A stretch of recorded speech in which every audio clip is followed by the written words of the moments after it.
By any serious measurement, William McKinley was a major American president.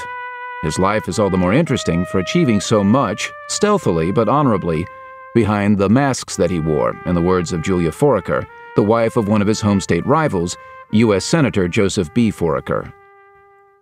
He more than met the usual criteria.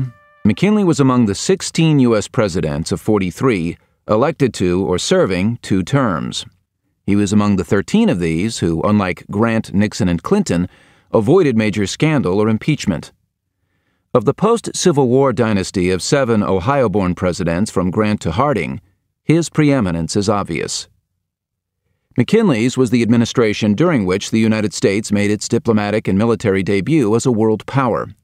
He was one of the 8 presidents who, either in the White House or on the battlefield, stood as principals in successful wars, and he was among the 6 or 7 to take office in what became recognized as a major realignment of the U.S. party system. No other Republican nominee could have made of the 1896 election what McKinley did, and no other Republican would have had the stature and self-assuredness to take Theodore Roosevelt as his ticket mate in 1900.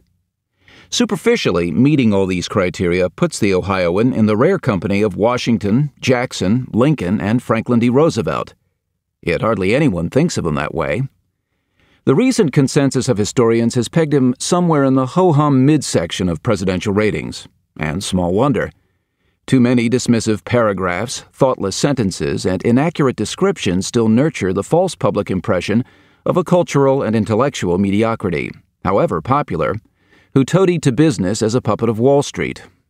Biographers like Lewis Gould, H. Wayne Thompson, and Margaret Leach have had the matter largely right.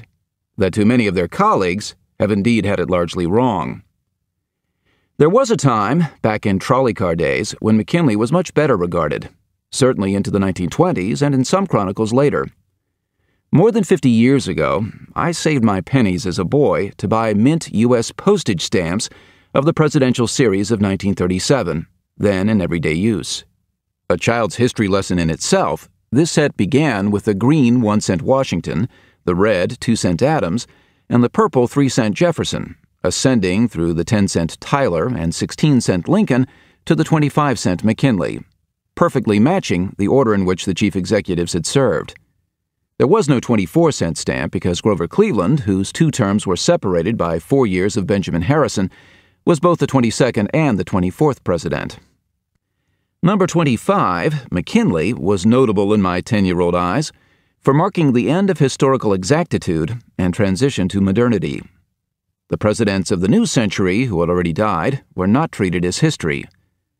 Number 26, Theodore Roosevelt, was assigned to the 30-cent stamp.